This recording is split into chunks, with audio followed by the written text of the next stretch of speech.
Tugas utama sektor swasta Malaysia di Croatia dan Bosnia-Herzegovina untuk bina semula kedua-dua negara itu dan bukan pentingkan keuntungan. ISA bukan untuk menahan ahli politik. Perdana Menteri Datuk Seri Dr. Mahathir Mohamad mengingatkan pelabur Malaysia di Croatia dan Bosnia-Herzegovina supaya jangan mementingkan keuntungan semata-mata ketika menjalankan aktiviti perniagaan di bekas Yugoslavia. Ahli perniagaan Malaysia diingatkan tugas utama mereka ialah membantu pembinaan semula ekonomi bekas Yugoslavia itu. My message to them is not to exploit anything. They are to be good citizens, corporate citizens in Bosnia and in Croatia. They should respect local laws and local value systems, local sensitivities, and they should of course realize that they are here not to just be opportunists.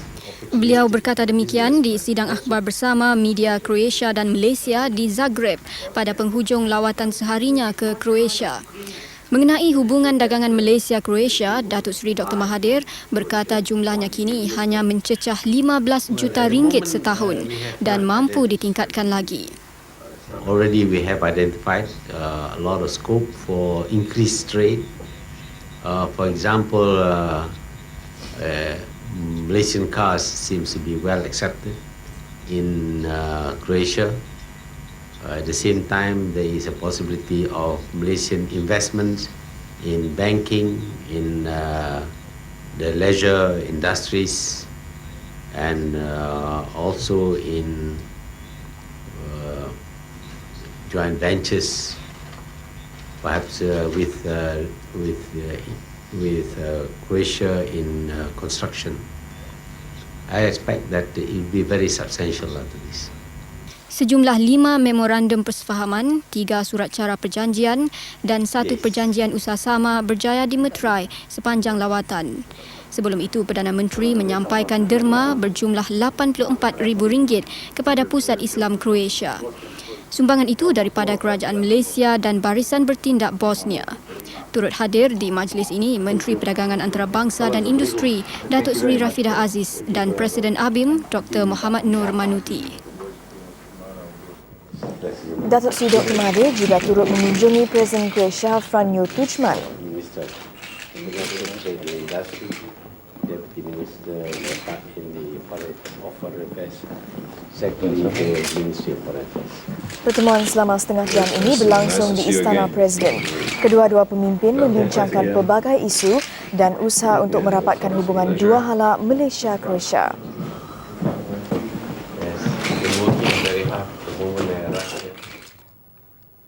Akta Keselamatan Dalam Negeri ISA digunakan untuk menahan mereka yang disyaki terbabit dalam pemalsuan dokumen rasmi kerajaan dan bukannya untuk ahli politik. Menurut Timbalan Menteri Dalam Negeri Ong Kating, sejak 2 tahun lalu tidak ada ahli politik yang ditahan menurut akta berkenaan. Tahanan ISA kini 127 orang termasuk 4 wanita. Mereka ditahan di kem Kemunting, Taiping kerana disyaki terbabit memalsukan kad pengenalan, pasport, sijil perjalanan laksana pasport dan pas lawatan kerja sementara. ISA, 100% of the ISA detainees are all those who are involved in this falsifying the government's document. Not a single detainee are of the so-called in the past punya no politician. Even the ex-communists are all rehabilitated and all came out already. Katanya sebilangan kecil yang ditahan ketika ini adalah kaki tangan rendah kerajaan dan rakyat asing yang dipercayai menjadi orang tengah sindiket memalsukan dokumen. Sebahagian besar mereka ditangkap di Sabah. Beliau berkata demikian selepas mengadakan lawatan ke Ibu Pejabat Jabatan Pendaftaran Negara di Pulau Pinang. Dalam perkembangan lain, Ong menasihati orang ramai yang belum memohon kad pengenalan baru berbuat demikian secepat mungkin. Menurut beliau, kerajaan tidak akan melanjutkan tarikh akhir permohonan yang ditetapkan pada 31 Disember ini. Kalau sekiranya seseorang itu tidak mematuhi peraturan iaitu untuk menukarkan kad pengenalan sebelum tarikh tempoh tamat, 31 Disember 1996, seseorang itu boleh didenda sehingga RM3,000 ataupun penjara. Meskipun tempoh permohonan hanya tinggal 8 bulan, tidak ramai yang datang ke kaunter di Jabatan Pendaftaran untuk menukar kad pengenalan mereka. Setakat ini, 12 juta rakyat Malaysia sudah menukar kad pengenalan mereka kepada yang baru, manakala 2.7 juta lagi belum berbuat demikian. Ong menggesa mereka supaya tidak menunggu hingga hari-hari terakhir. Tindakan itu akan menimbulkan kesulitan kepada Jabatan Pendaftaran. Potensi bangsa Melayu yang bertapak di hampir semua benua harus dikenal pasti, digilap dan digabungkan menjadi jaringan kekuatan budaya hidup yang tidak mengenal perbezaan kulit atau warna. Meskipun menyedari tugas itu berat, Timbalan Perdana Menteri Datuk Seri Anwar Ibrahim berkata usaha murni berkenaan memerlukan iltizam dan gerak kerja yang cekap dan terancang. Beliau berkata demikian pada perutusan buku cenderamata sempena pelancaran Sekretariat Melayu Antarabangsa. Pelancaran pagi tadi disempurnakan oleh Menteri Besar Selangor Tan Sri Muhammad Haji Muhammad Taib yang juga pengerusi Sekretariat. Datuk Seri Anwar mahukan Sekretariat itu bergerak sebagai pemangkin pembentukan gagasan bangsa yang kukuh bukan saja dalam aspek duniawi tetapi juga ukrawi. SMA diilhamkan 3 tahun lalu oleh Kerajaan Negeri Selangor dan Gabungan Penulis Nasional GAPENA. Penaung SMA ialah Perdana Menteri Datuk Seri Dr. Mahathir Mohamad, sementara penasihatnya ialah Timbalan Perdana Menteri Datuk Seri Anwar Ibrahim. Ia berhasrat membentuk jalinan perhubungan antara orang Melayu sedunia. Sekretariat ini hanya sekadar satu permulaan untuk dua cita-cita besar. Pertama, untuk mencapai jalinan perhubungan di antara Melayu seluruh dunia ke arah kerjasama di dalam bidang-bidang kebudayaan, ekonomi, perdagangan dan profesional. Dan kedua, untuk menyatukan bangsa Melayu di seluruh dunia. Sempena pelancaran Sekretariat itu, satu simposium jaringan Melayu antarabangsa diadakan. Ia juga dihadiri bangsa Melayu dari luar Nusantara, termasuk dari Sri Lanka dan Afrika Selatan. Sementara itu, peserta simposium jaringan Melayu sedunia dari luar negara menyambut baik penubuhan Sekretariat Melayu Antarabangsa. They should have a brotherhood, among the Malays all over the world. So I think this should succeed. And we are very happy about this movement, because if not for this, we would have been helpless. Because our language was going from bad to worse. Our children were forgetting the Malay language. So if we lose the Malay language in Sri Lanka, we lose everything. Quite a lot of the culture that we've still got in Cape Town. Right? But we'll have to learn to know each other again so that we can understand and that there's not a breakdown in communication. I think because Malaysia is a developed country, a very rich country, they have a lot of means, and I think there's a willingness from leaders in Malaysia to build this Malay network through the Sekretariat Melayu Antarabangsa. Menjelang Perhimpunan Agung UMNO Oktober depan, selain jawatan naib Presiden UMNO yang dijangka hangat dipertandingkan, satu lagi jawatan yang juga tidak kurang pencabarnya ialah Ketua Pergerakan Pemuda UMNO. Setakat ini, Ketua Penerangan Pergerakan Pemuda UMNO, Datuk Muhammad Zahid Hamidi dan Menteri Besar Negeri Sembilan Tan Sri Isa Samad mengesahkan akan merebut jawatan itu yang kini dipegang oleh Tan Sri Rahim Tambici.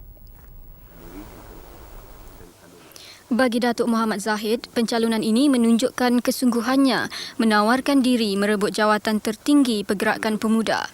Beliau menyerahkan borang pencalonannya pagi tadi di Ibu Pejabat UMNO di PWTC. Jadi penghantaran borang itu adalah untuk mengesahkan bahawa saya tetap berhasrat untuk menawarkan diri bagi menjadi calon Ketua Pergerakan Pemuda UMNO Malaysia dan tidak berhasrat untuk menarik diri dari pertandingan ini. Beliau yang juga pengerusi Bank Simpanan Nasional adalah Ahli Parlimen Bagan Datoh, Perak. Sementara itu, Tan Sri Isa Samad diberitakan menghantar borang pendaftaran calon bagi jawatan Ketua Pergerakan Pemuda UMNO Jumaat lalu di Ibu Pejabat UMNO di PWTC. Pada pemilihan 3 tahun lalu, Tan Sri Isa tewas dengan hanya 44 undi kepada Tan Sri Abdul Rahim.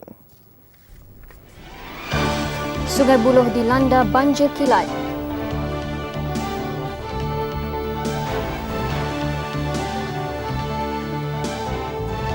Program persaraan sukarela kaki tangan Telekom tidak puas hati.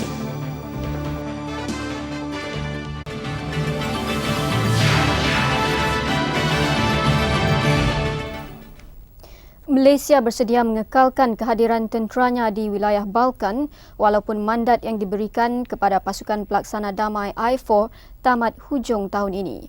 Menteri Pertahanan Datuk Syed Hamid Albar berkata perkhidmatan tentera Malaysia perlu dilanjutkan kerana keamanan di Bosnia-Herzegovina masih belum terjamin. Datuk Syed Hamid yang menghadiri sidang negara penderma Bosnia-Herzegovina di Brussels baru-baru ini menjelaskan beberapa pihak berpendapat keamanan di negara berkenaan masih rapuh dan memerlukan pengawasan antarabangsa. Ramai berpendapat mungkin jangka masa 1 tahun atau 12 bulan ini tidak mencukupi.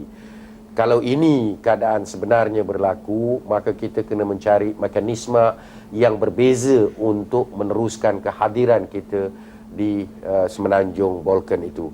Beliau berkata lanjutan perkhidmatan itu akan dikemukakan kepada Kabinet tidak lama lagi. Buat masa ini, lebih 1,300 anggota kontingen Malaysia, Melkom, berkhidmat di bawah pasukan pelaksana damai I4 di Bosnia dan Croatia. Sementara itu, Datuk Syed Hamid berkata kementerian belum bercadang memansuhkan perkhidmatan pesawat F-5I Pasukan Tentera Udara Diraja Malaysia TUDM. Beliau menganggap F-5I pesawat terbaik TUDM. Bagaimanapun katanya, TUDM menggantung perkhidmatan F-5I buat sementara waktu sehingga siasatan selesai. Ekor sebuah pesawat terbabit terbakar sebelum berlepas di Kuantan 2 hari lalu. Buat masa ni is too early for us to talk about that we must get rid of FIE. You know? So the Air Force punya view is that the aircraft is still a very good aircraft. It is still it can still be used as a good training ground for those people who have undergone other for jet fighter punya tu before they go into F-18, MiG 29 and Hawk. Polis Marin menyelamatkan 189 pendatang tanpa izin Myanmar yang cuba menyelundup masuk ke negara ini selepas menahan tongkang mereka kira-kira 4.5 batu nautika dari Pulau Kendi, Pulau Pinang petang semalam. Ketika ditahan, kebanyakan mereka hampir mati kerana kehabisan bekalan makanan dan minuman sejak 3 hari lalu. Polis Marin berjaya memintas tongkang mereka kira-kira 5 batu nautika dari selatan Pulau Kendi. Antara yang ditahan, 5 pendatang asing wanita dan 10 kanak-kanak. Kumpulan ini bertolak dari Myanmar 10 April lalu. Bagaimanapun, tongkang mereka mengalami kerosakan apabila memasuki perairan Malaysia. Ketika ditahan, mereka kehabisan makanan dan minuman. Siasatan polis mendapati mereka datang ke Malaysia kerana ada sindiket menjanjikan pekerjaan dengan gaji RM300 seorang. Mesyuarat Menteri Undang-Undang Commonwealth yang tamat siang tadi bersetuju membentuk satu kumpulan kerja bagi menyediakan laporan terperinci mengenai 8 perkara yang akan menjadi asas program kerja mereka menjelang tahun 2000. Kumpulan kerja yang ditubuhkan itu dianggotai oleh negara anggota termasuk Malaysia, Kanada dan Australia. Mereka dipilih berdasarkan sistem perundangan berkualiti berbanding negara serantau yang lain. Kumpulan ini antara lain bertanggungjawab dalam mengenal pasti perkara yang menjadi halangan terhadap kebebasan bidang kehakiman dan aspek yang memberi kesan dari segi mutu kehakiman dan pelaksanaan undang-undang. Menteri di Jabatan Perdana Menteri, Datuk Abang Abu Bakar Mustafa berkata kerjasama dalam pembangunan undang-undang juga akan dilakukan untuk menghadapi cabaran abad ke-21. The Commonwealth Law Ministers can come up, can give out a communique which are now in your hands with the various topics inside. with one voice, so to speak, a consensus, reflects the important concept of the Commonwealth. Laporan berkenaan akan dibentangkan di mesyuarat seterusnya di Trinidad dan Tobago pada tahun 1999. Pemilik teksi perlu memastikan saman kesalahan jalan raya dibayar oleh pemandu mereka jika tidak mahu disenarai hitamkan. Menteri Pengangkutan Datuk Seri Dr. Ling Leong Sik berkata Jabatan Pengangkutan Jalan JPJ tiada pilihan selain menyenaraikan hitam pemilik jika saman itu tidak dijelaskan. Menurut Datuk Seri Dr. Ling, masalah timbul apabila saman tidak dapat diserahkan kepada pemandu terbabit kerana pemandu tiada dalam kenderaan semasa saman dikeluarkan. Kita tidak blacklist kereta. Kereta tak salah. Jika pemandu tak memandu, macam mana salah? So policy adalah menangkap atau blacklist driver, pemandu, bukan kereta. Beliau berkata demikian semasa ditanya mengenai rungutan pemilik teksi bahawa kenderaan mereka disenarai hitamkan kerana kesalahan yang dilakukan pemandu mereka. Terdahulu, beliau menyampaikan anugerah kepada pemandu teksi bersopan sempena kempen kesopanan pemandu teksi. Kempen anjuran Hotel Legend, Yauhan dan Gabungan Persatuan Teksi dan Kereta Sewa Mewah Lembah Kelang mendapat sambutan menggalakkan daripada pemandu teksi dan juga pengguna. Memandu teksi ni lah nak bersikap jujur dan sentiasa menghormati pelanggan dan jangan pilih sangat pelanggan. Pengusaha industri kecil dan sederhana IKS Malaysia akan berpeluang menimba pengalaman dari rakan IKS mereka di Korea tidak lama lagi. Kerjasama itu diwujudkan dengan termeterainya Memorandum Persefahaman antara Lembaga Kemajuan Industri Malaysia MIDA dengan Perbadanan Penggalakan Industri Kecil dan Sederhana Korea SMIPC pagi tadi. Memorandum itu akan memudahkan pelaburan dan kerjasama antara IKS kedua-dua negara. MIDA diwakili oleh Ketua Pengarahnya Datuk Zainun Aisyah Ahmad, sementara SMIPC diwakili pengerusinya Chai Jai Uk. Antara lain, perjanjian itu membolehkan pertukaran maklumat dan bantuan tenaga pakar kepada pengusaha IKS. Datuk Zainun berkata Malaysia juga berminat mengadakan usaha sama dengan Korea dalam industri berasaskan teknologi seperti komponen komputer dan elektronik. Pelaburan Korea di Malaysia untuk tahun 1991 hingga 1995 berjumlah 3 bilion ringgit. Perdana Menteri Datuk Seri Dr. Mahathir Mohamad tiba di Bosnia-Herzegovina untuk lawatan rasmi ke Republik Balkan itu. Bosnia adalah negara kedua dalam siri lawatannya ke wilayah Balkan.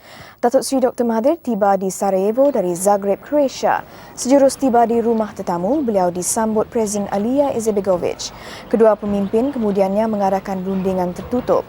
Semasa di Bosnia, Perdana Menteri dijangka menerima anugerah tertinggi Republik itu, Dragon of Bosnia, daripada Presiden Izetbegovic. Beliau juga dijadualkan menyampaikan sumbangan sebanyak 30 juta ringgit kepada kerajaan Bosnia. Perjalanan dari lapangan terbang Sarajevo ke pusat bandar menyaksikan kemusnahan yang dialami bandaraya ini. Kesan dan parut peperangan jelas di mana-mana. Tiada sebuah bangunan pun yang terselamat dari terkena berdelan membuktikan betapa hebatnya peperangan yang meletus. Penduduknya, walaupun tidak lagi menghadapi serangan mortar atau tembakan curi, memaparkan wajah-wajah yang mengalami 1000 penderitaan. Namun di sebalik semua ini, kanak-kanak ini yang menjadi penyambung generasi membuktikan harapan yang cerah untuk masa depan Bosnia-Herzegovina. Di Sarajevo amat sukar untuk mencari bangunan yang tidak terjejas oleh kesan tembakan. Kota raya yang paling indah di Eropah ini kini menjadi kota runtuhan perang. Abdul Razak Ghani, Buletin Utama. Kita beralih ke Bursa Saham Kuala Lumpur. Kedudukan ringgit yang kukuh menyaksikan harga saham ditutup tinggi kerana sokongan pelabur runcit dan institusi. Indeks komposit naik 4.92 mata untuk ditutup kepada 1172.20. Indeks perusahaan juga meningkat 20.52 mata kepada 2106.67. hampir 423 juta saham bernilai 2.9 bilion ringgit diniagakan. Pada penutup, 360 kaunter mencatat untung berbanding 195 rugi. 117 kaunter tidak berubah.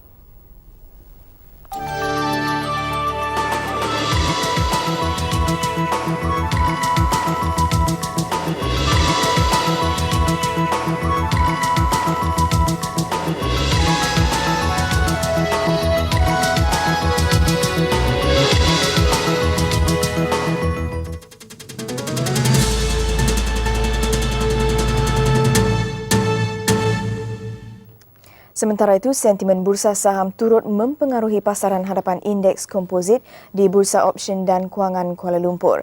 Kontrak April meningkat 4.6 mata untuk ditutup kepada 1,164 mata. Sejumlah 137 kontrak diniagakan. Di pasaran tukaran asing, ringgit ditutup kukuh berbanding dolar Amerika, disenaraikan nilai ringgit berbanding beberapa mata wang utama dunia.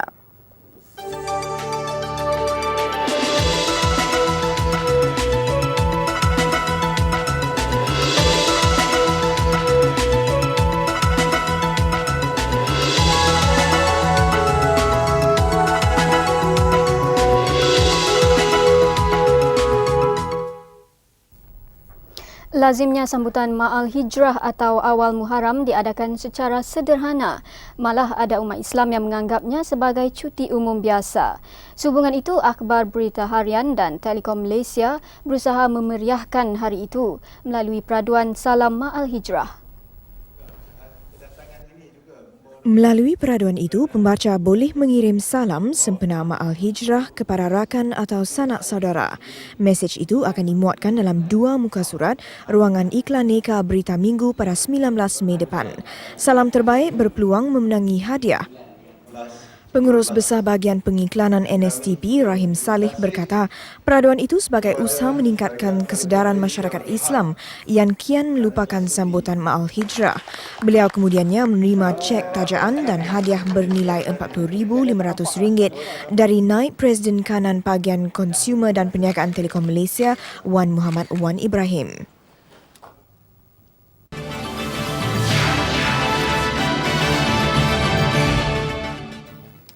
Kuala Lumpur hari ini sekali lagi dilanda banjir kilat berikutan hujan lebat sejak tengah hari tadi. Antara kawasan yang paling teruk terjejas ialah persimpangan bertingkat Jalan Sungai Buloh.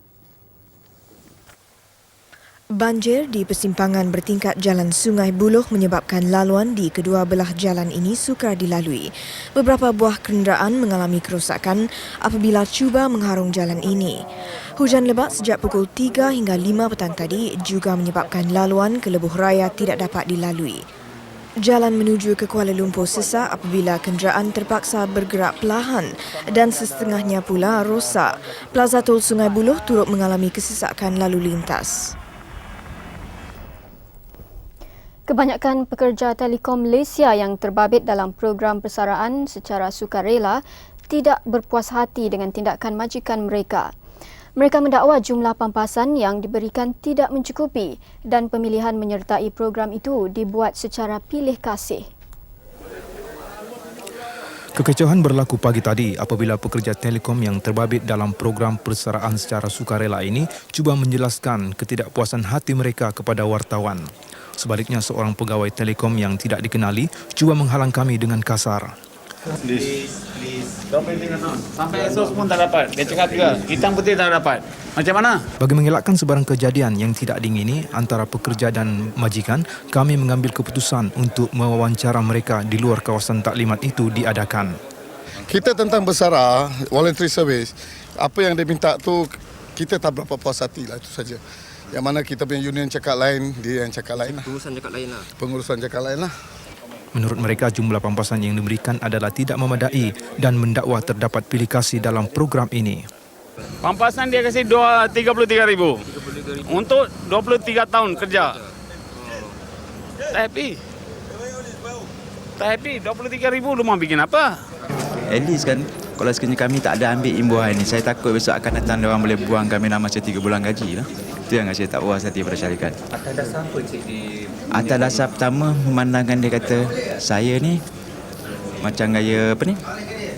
Pertama dia tengok presentasi tak memuaskan, kemudian orang yang sakit. Biasanya kalau sekiranya orang open cara macam ni untuk mengurangkan pekerja, jadi dia bagi open kan, ini dia pilih bagi satu pada satu tu lah.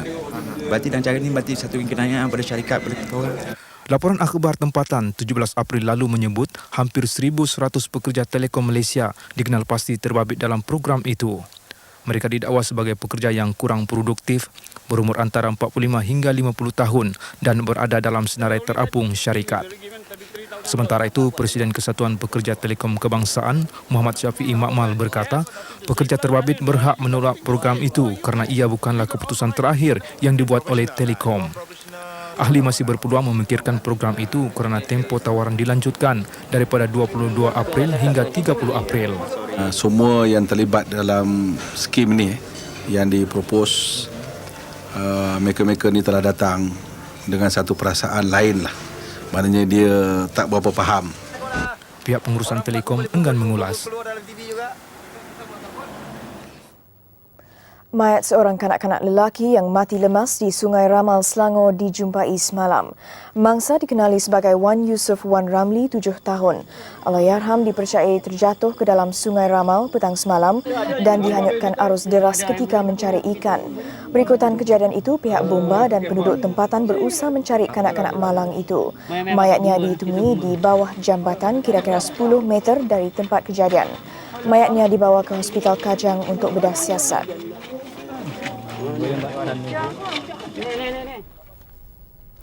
Penduduk perumahan di BKL Seri Putra Jalan Klang Lama hari ini berpiket secara aman di hadapan bangunan Dewan Bandaraya Kuala Lumpur sebagai membantah pemotongan bekalan air mereka sejak Isnin lalu.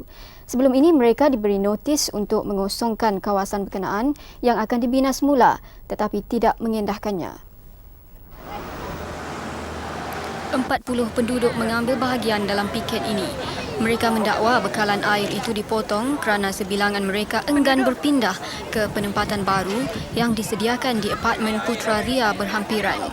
Penduduk juga mendakwa tidak mampu membelinya kerana harga yang tinggi.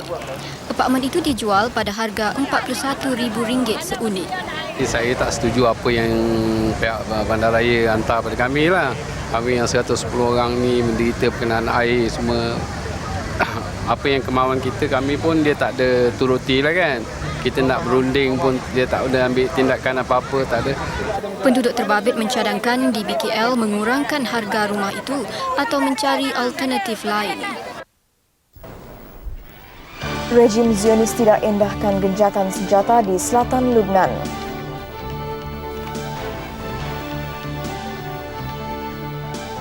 Polis Brazil dan petani bertempur, 22 terbunuh. Tentera rejim Tel Aviv dilaporkan terus membedil selatan Lubnan walaupun didesak masyarakat antarabangsa supaya menghormati gencatan senjata. Tel Aviv juga dilaporkan menghalang rakyatnya daripada memasuki wilayah tadbiran Palestin di tebing barat. Ini berikutan ancaman yang diterima berikutan serangan ke atas pangkalan tentera PBB yang mengorbankan 101 pelarian. Pegawai PBB berkata 2 bangunan musnah dalam serangan ini. Hampir 500 pelarian Lubnan berlindung di markas ini 10 km dari bandar Tyre. Pesawat rejim Israel melepaskan sekurang-kurangnya 5 tembakan roket. Kebanyakan pelarian yang terbunuh berada di Dewan Utama. 2 tentera Fiji dilaporkan hilang selepas serangan.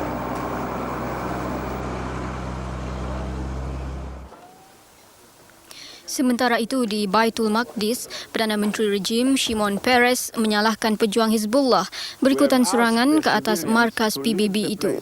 Peres memberi alasan tentera Yahudi melepaskan tembakan ke arah kawasan yang dipercayai kubu Hizbullah. Menurutnya, penduduk selatan Lubnan juga diberi amaran supaya meninggalkan kawasan berkenaan tetapi enggan berbuat demikian. Di Gaza, Presiden Palestin Yasir Arafat mengutuk serangan itu.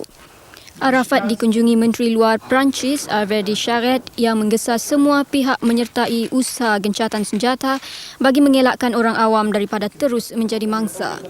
Di St. Petersburg, Rusia, Presiden Clinton berkata beliau mengarahkan Setiausaha Negara Warren Christopher untuk menamatkan pertempuran dan mendesak semua pihak mematuhi gencatan senjata.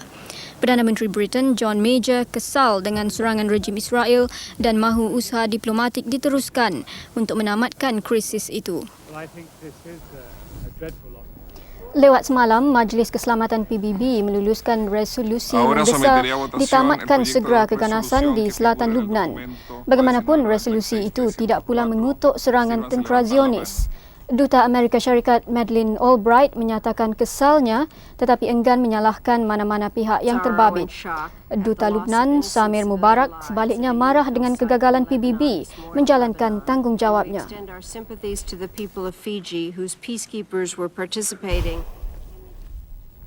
Di Brazil, sekurang-kurangnya 22 orang terbunuh dan 45 cedera dalam pertempuran antara polis dan petani di wilayah Para. Pertempuran berlaku ketika petani mengadakan tunjuk perasaan berhubung isu pemilikan tanah. Mereka mendesak kerajaan membahagikan tanah seluas 40,000 hektar di kalangan keluarga petani. Pihak berkuasa masih menyiasat siapa yang memulakan serangan.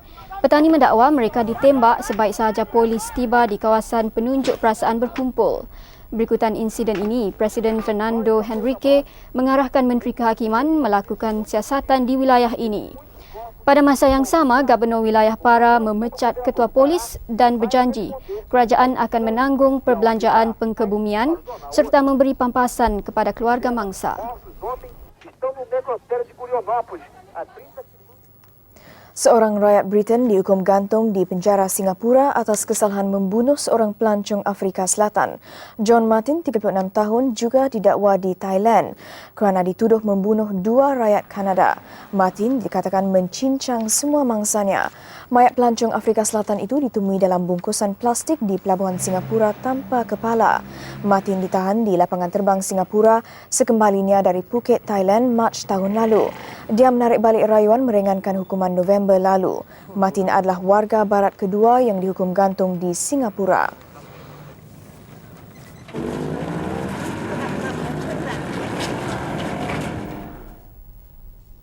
4 anggota kumpulan pencinta alam Greenpeace ditahan pihak berkuasa Australia kerana mengadakan tunjuk perasaan membantah operasi penghantaran sisa radioaktif di Pelabuhan Sydney.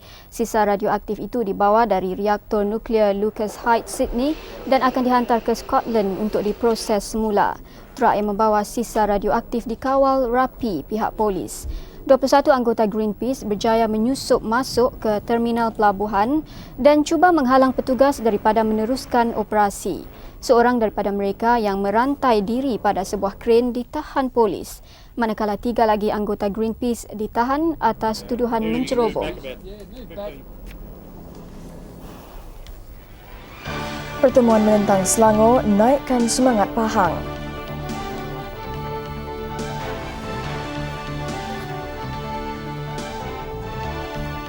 Nasir Wahab kembali dengan album ke-6.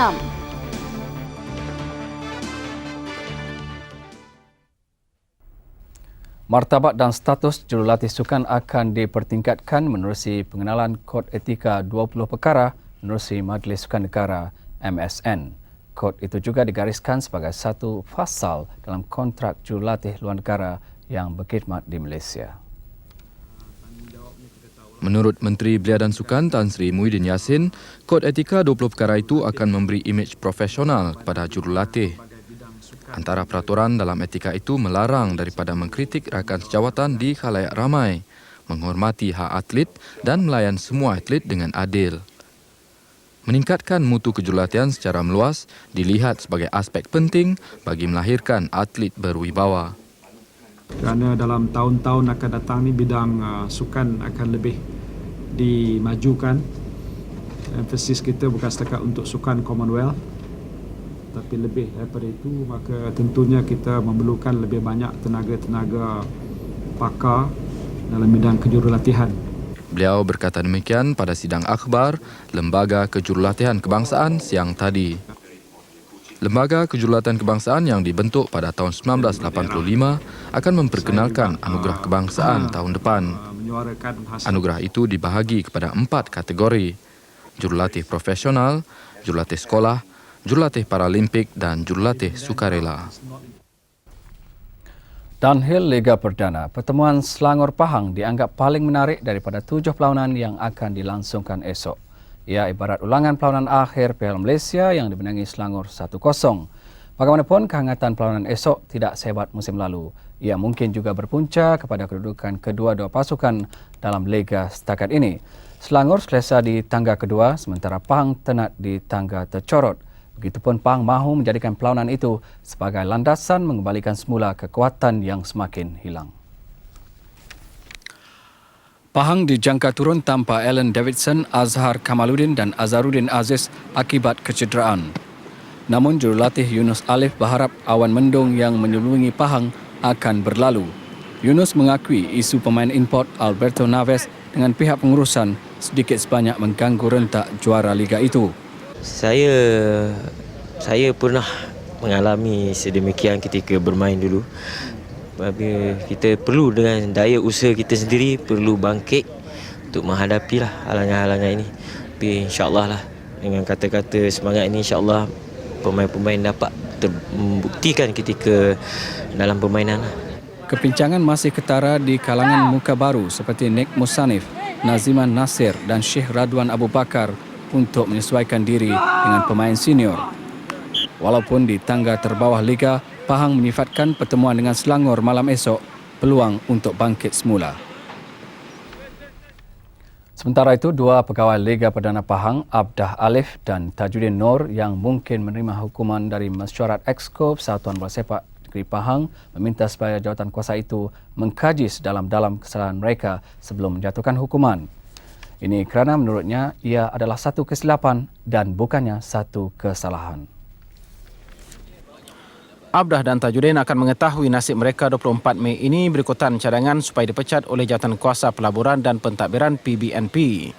Mereka dipersalahkan kerana membeli pemain import yang tercedera Alberto Naves dengan bayaran RM230,000. Walaupun mengakui kesilapan mereka, Abdah merayu Exco meneliti kesilapan itu sebelum menjatuhkan hukuman. Saya mendapat kabar daripada Argentina dia akan mengganti pemain Alberto Naves. Jadi kalau kita dapat ganti, bermakna bukan pihak saya yang silap. Dalam perkembangan berkaitan, Pahang hari ini menerima pita video aksi pemain yang dicadang menggantikan Naves. Menurut Abdah, ia akan diserah kepada Jawatan Kuasa Pemilihan PBNP untuk pertimbangan. Sementara itu, Sabah terpaksa menghadapi Sarawak esok tanpa dua pemain utama. Mereka ialah pemain tengah kreatif Yap Wailun dan Ghafur Muhammad.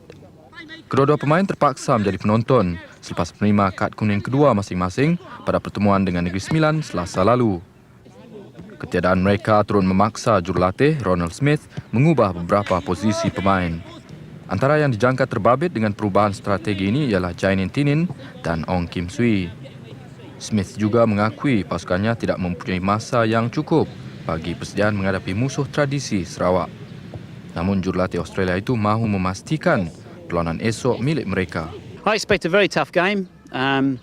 Sarawak have an excellent record in the league, and I'm sure that they'll be anxious to try and get 3 points, especially after losing 2 games. Sesi latihan ini turut disaksikan kaki tangan syarikat rakaman Moose Music. Mereka kemudiannya menyampaikan album berjudul The Sabah Football Team and Fans kepada skuad Sabah. Bola sepak bawah 14 tahun merebut Piala Nike.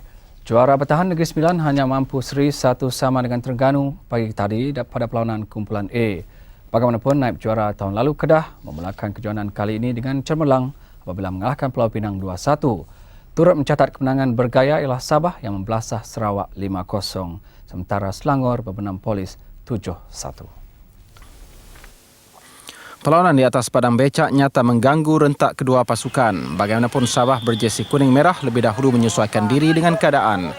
Mereka mendoloi 2-0 di separuh masa pertama menerusi jaringan Irwan Shah Mahmud dan Syahrul Shah Nizam Wahid. Babak kedua terus memperlihatkan penguasaan Sabah yang menambah 3 lagi jaringan. Irwan Shah Mahmud menjadikan gol kedua pribadinya, sementara 2 lagi gol disumbat oleh Rahmatullah Zinin dan Sean Walter Sanap. Satu lagi perlawanan kumpulan D menyaksikan Perak menewaskan Melaka 3-1. Bagaimanapun hanya satu gol saja yang dapat disaksikan.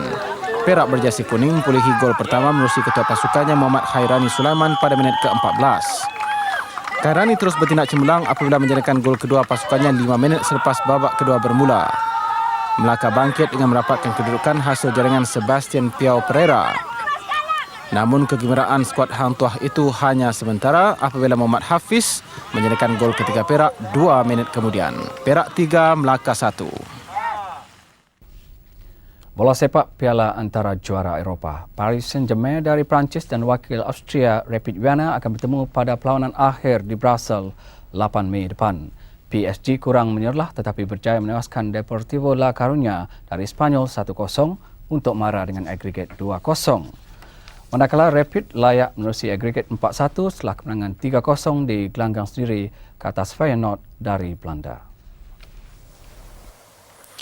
Rapid Vienna berjersey belang seri 1 sama dengan Feyenoord pada separuh akhir pertama di tempat lawan.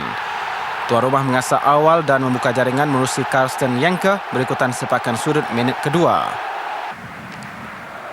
Jenke penjaring gol penyamaan pada peringkat pertama membuka laluan gol kedua Rapid pada minit ke-32 yang disudahi oleh Christian Stumpf. 2 minit kemudian Stumpf sekali lagi bertindak cemerlang untuk gol kedua Rapid yang meranapkan cabaran Feyenoord. Sweeper Belanda Ronald Koeman cuba merancakkan cabaran Feyenoord tetapi percubaannya ditepis keluar oleh penjaga gol Michael Konsel. Kejayaan ini yang kedua bagi Rapid ke perlawanan akhir kejohanan kelab Eropah. Kelab Perancis Paris Saint-Germain akan menjadi pencabar Rapid pada perlawanan akhir nanti.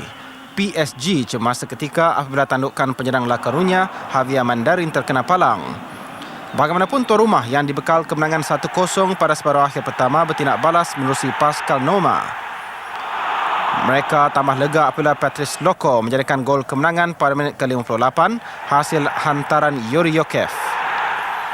PSG menjadi kelab kedua Perancis layak ke perlawanan akhir kelab Eropah musim ini selepas kemarahan Bordeaux dalam pertandingan Piala UEFA. Judo terbuka Britain. Persiapan negara tuan rumah menghadapi Sukan Olimpik Atlanta terjejas selepas hanya memenangi 1 daripada 14 acara akhir. Kejayaan Britain hanya diperolehi menerusi Kate Howe dalam kategori 72 kg wanita. Howe naib juara kejohanan dunia 1993 menewaskan judoka Jerman Simone Besgen menerusi kiraan Yuko. Seorang lagi peserta Jerman yang kecundang di pusingan akhir ialah Gunhild Einecke. Einecke tumpas kepada judoka Belgium Nicole Flagotier dalam kategori 56 kg. Ternyata kejohanan kali ini bukan milik Jerman apabila seorang lagi wakilnya tumbang di pusingan akhir. Oliver Spengler antara judoka berpengalaman di Eropah kecundang kepada peserta Korea Kim Yong-so di pusingan akhir kelas 60 kg lelaki. Kategori bawah 86 kg lelaki menemukan Dali Nasser dari Perancis dan Adelma Zanol dari Brazil. Bagaimanapun Nasser ternyata lebih tangkas untuk mengalahkan lawannya itu dengan kiraan ippon. Seorang lagi judoka Perancis yang layak ke pusingan akhir ialah Jérôme Dreyfus. Namun Dreyfus tewas kepada judoka Spanyol Ernesto Perez dalam kategori 95 kg.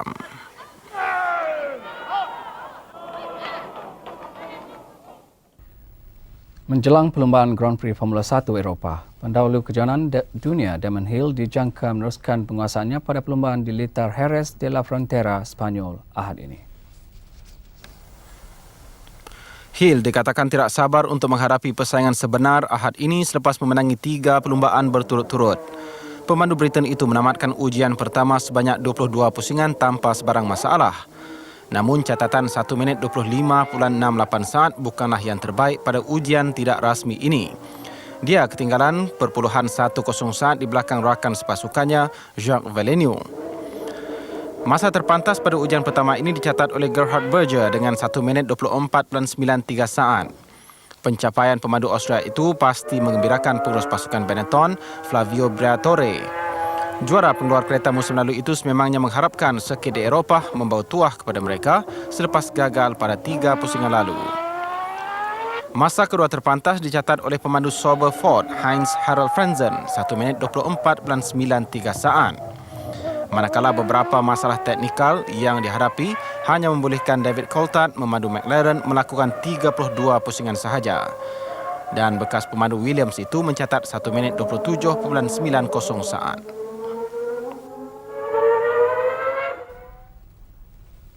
Sekian segmen sukan untuk malam ini. Kembali bersama Nur Hanani dan Ann seketika nanti. Salam hormat. Penyanyi sensasi tahun 80-an Nasir Wahab akan kembali menemui peminat melalui album solo ke-6-nya yang dijangka di pasaran hujung tahun ini. Album yang berkonsepkan pop komersil masih menjadi imej pilihan Nasir Wahab. Proses rakaman yang kini di peringkat awal membabitkan gabungan 3 penerbit, Suhaimi Mat Zain, Haris Saad dan Nasir sendiri. Nasir yang pernah merakamkan album bersama kumpulan Suara Hati sebelum ini, bagaimanapun masih mencari beberapa lagu yang bersesuaian dengan konsep albumnya. Album ini pemilihan lagunya begitu penting dan itulah sebabnya jangka masa agak panjang untuk mencari lagu yang paling sesuai sekali untuk album. Kadang-kadang kita ada terima lagu tapi rasanya sudah tidak sesuai lagi untuk Nasir menyanyikan lagu-lagu yang mungkin pada tempoh-tempoh yang 10 tahun ini dulu macam album-album Nasir yang lalu. Jadi sekarang because kita sudah meningkat, jadi kita punya audience ataupun kita punya peminat kita mungkin pun agak bertukar. Di samping menjadi artis rakaman, Nasir bersama kakak serta abang iparnya kini bergabung tenaga membuat persembahan di sebuah hotel terkemuka di ibu negara. Kumpulan Center Page yang dianggotai Haris Saad, Hazimah Wahab dan Nasir mendapat kontrak selama 6 bulan dengan hotel berkenaan. Saya harap saya masih lagi punya peminat yang masih lagi sudi untuk dengar lagu-lagu didengar daripada saya ni, dan insya-Allah sabar menanti album saya. Saya tak dapat janji bila album ini akan diriliskan kerana memandangkan lagu-lagu yang diterima belum lagi penuh. Tapi insya-Allah kalau tak ada halangan, kalau boleh insya-Allah album ini akan diriliskan pada hujung tahun ini barangkali. Dan kepada peminat yang masih setia. Selepas kejayaan dalam bidang lawak jenaka, kumpulan Baba dan Nyonya bercita-cita menjadi artis rakaman. Bagaimanapun mereka akan tetap mengekalkan identiti sebagai pelawak dalam album berkenaan. Kumpulan Baba dan Nyonya ini ditubuhkan sejak lebih 10 tahun lalu. Ia ditubuhkan atas dasar ingin memperkenal serta menghidupkan kebudayaan masyarakat peranakan di Melaka kepada masyarakat tempatan. Apabila ada perayaan-perayaan kebudayaan saja, kita ambil bahagian. Tapi masa kami kecil-kecil dulu, kami tak pakai macam bibi atau acim lah. Kita cuma menyanyi atau menari saja. Lama-lama kelemahan bila orang tua-tua dah meninggal, jadi kita take over lah dari role. Mereka mempunyai sebab tersendiri untuk membawakan watak wanita. Dalam kebudayaan kita memang dalam macam panggung atau pentas atau bangsawan Baba Nyonya tu memang watak perempuan tu biasanya dimainkan oleh laki-laki. Pada dulu orang dia masa kolot lagi dia tak benarkan perempuan tampil di highlight ramai. Jadi Abi jadi wayang tu macam mana di watak perempuan siapa nak main, jadi terpaksa laki-laki pakai perempuan. Di samping berlawak, mereka juga berbakat dalam bidang nyanyian. Kalau ada peluang, mungkin kita buat satu Baba Nyonya punya piring hitam. Tak tahulah, tengoklah. Kita tengoklah kalau ada peluang, kalau ada siapa-siapa yang interested, boleh juga approach kita lah tengok. Persembahan mereka biasanya diselitkan dengan lagu-lagu humor.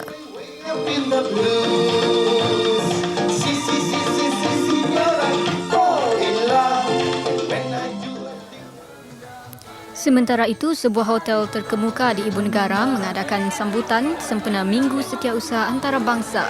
Hampir 200 setiausaha diraikan dengan jamuan buffet ala Itali. Di samping menikmati hidangan yang disediakan, mereka turut dihiburkan dengan persembahan artis tempatan termasuk kumpulan Center Page bersama Nasir Wahab serta kumpulan lawak jenaka Baba dan Nyonya. Pelbagai hadiah istimewa turut disediakan. Ia termasuk hadiah utama berupa tiket penerbangan dan penginapan selama seminggu di Mauritius. Saya dapat menang this ticket to Mauritius. Very happy lah, very gembira. Sebelum mengundurkan diri, kami paparkan kembali visual kekejaman rejim Tel Aviv membedil pangkalan PBB di selatan Lubnan. Kejadian mengakibatkan 101 orang awam terkorban. Walaupun dikecam masyarakat antarabangsa, namun sokongan kuat Washington membuatkan rejim Tel Aviv terus angkuh dengan tindak tanduknya. Sekian, salam hormat. Selamat malam.